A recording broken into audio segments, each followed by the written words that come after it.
MVP right now between Rodgers and Mahomes, and he said it's that bad man, Stephen A. So I'm going to assume you're also going to say it's Aaron Rodgers, right?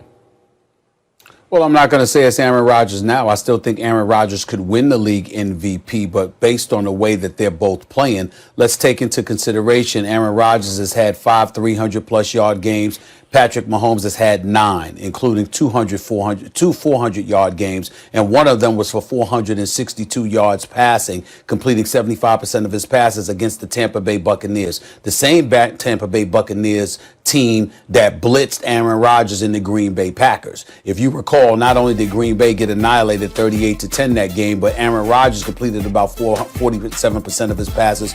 He wasn't impressive at all. That was a really, really bad night after they started the season 4-0. So when you take that into account, along with the better record, I look at Patrick Mahomes right now being in the lead. I understand that he didn't look that great last week, but he never had as bad of an afternoon as Aaron Rodgers had that one week against Tampa Bay. A matter of fact, the only loss on Kansas City's record was when they gave up 40 to the Las Vegas Raiders, but I think they scored about 33 that game. So I look at it from that standpoint, understanding the plethora of weapons that Patrick Mahomes has had available to him, which is something that I've always brought up, which is something that I think should be taken into consideration when all is said and done.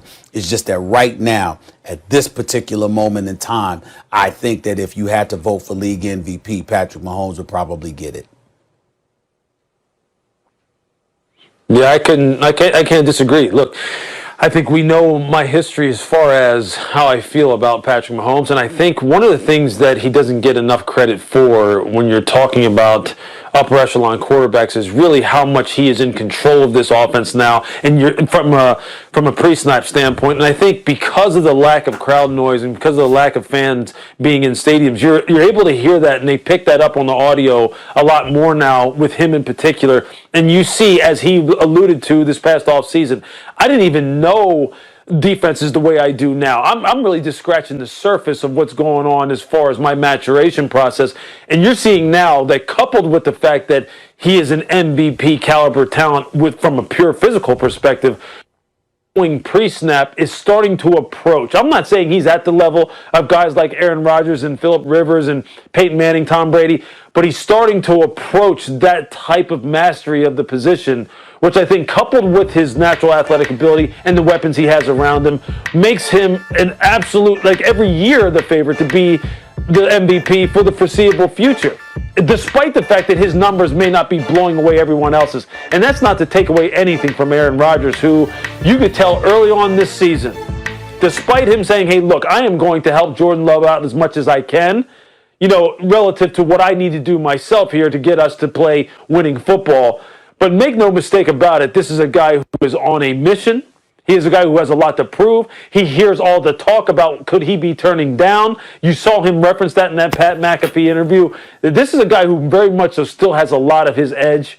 And depending upon how he finishes up this season, I would not be surprised to see him make a strong run for MVP. But Patrick is just on I think I've run out of superlatives really to talk about his play at such a young age, and it's still at the infant levels as far as his career is concerned. But this young man is just different, man. He just is, and it's not hype. You're seeing him prove it week after week.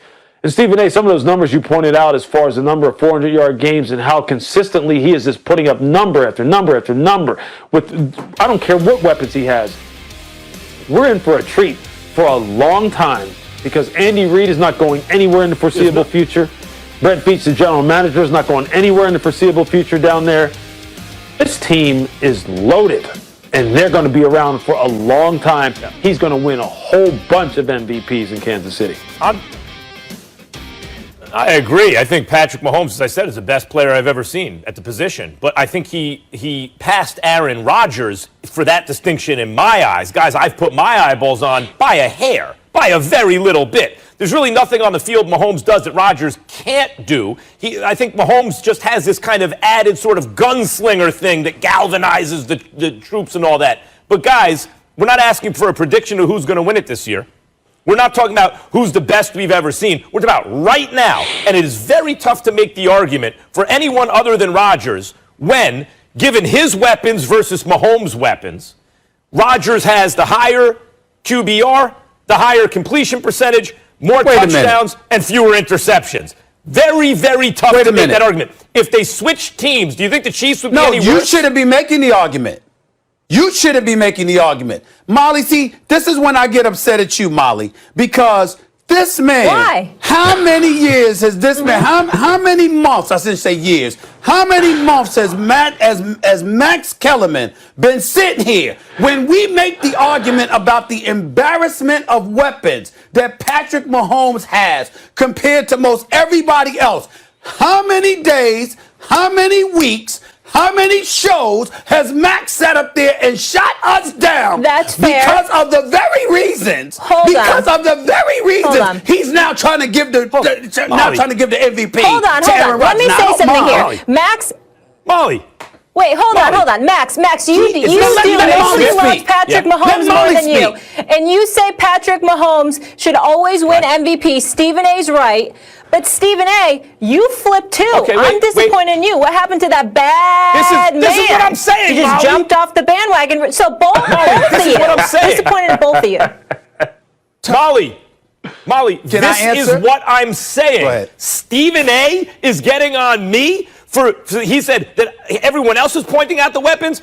By the way, it wasn't that close when Mahomes was like, that's not the time for the argument when Mahomes got the best numbers across the board, right? I'm saying when it's close, when Rodgers has better numbers, now you can point to not only does Rodgers have better numbers, but he doesn't have the weapons. Meantime, Stephen A.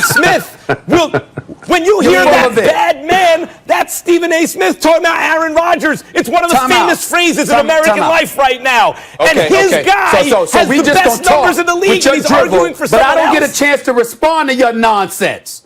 Lewis, I apologize that you have to be here to listen to this because you got better things to do with your time than listen to his nonsense. I'm here for but it, just though. for clarification, just for clarification, Molly, I've never deviated from him being the bad man. What we're talking about is, as of right now, based on the performance thus far, it being nip and tuck. I'm the guy that always talks about Aaron Rodgers. This guy, not to say that he doesn't talk about Aaron Rodgers, because he does rave about Aaron Rodgers as well. I'm talking about the argument he's making. I'm looking at Patrick Mahomes over the last 6 weeks throwing over 300 yards, including a 400-yard game. I'm talking about the performance in the immediate moment. What Max did was then say, okay, yeah, this is what we're seeing. But look at all the riches that Patrick Mahomes has. Now, how many months, Molly, has he gotten on me when I said Aaron Rodgers? Patrick Mahomes got Tyreek Hill. Hold up. Travis You Kelce. saying you sat up there and said there is not you close. question whether Tyreek Hill was the best receiver in football. Mr. Aaron you talked about Rodgers. Travis Kelce not being the best tight end in football. That was you. You did that. Yeah, but by the way, Kittle's hurt, right? Like this year, Travis Kelce is. Okay. Look, you are Mr. Aaron Rodgers. Rodgers has 39 touchdowns and 4 interceptions. Has a higher completion percentage, and Patrick Mahomes is coming off a 3-interception game. So right now, at this moment, this is the time for you to come out and support your guy. I got Q-tips, Lewis. I got Q-tips. I actually unclog my ears and listen. I'm not saying that your argument is wrong. I'm saying the very argument that you're using to make your point is what you've maligned everybody for using for years. Mahomes. That's my point. Before, not only did Mahomes have more touchdowns, fewer interceptions, more yards, better touchdown-interception ratio, and a better one-loss record, he didn't have a 3-interception game. That wasn't coming your off argument. That game when Rodgers got the numbers. All right, the two of you. You start to bring this stuff in. I apologize, Lewis. The two of you. That was not your You're argument. both doing a duet like Fred Astaire. You all over the place. Okay.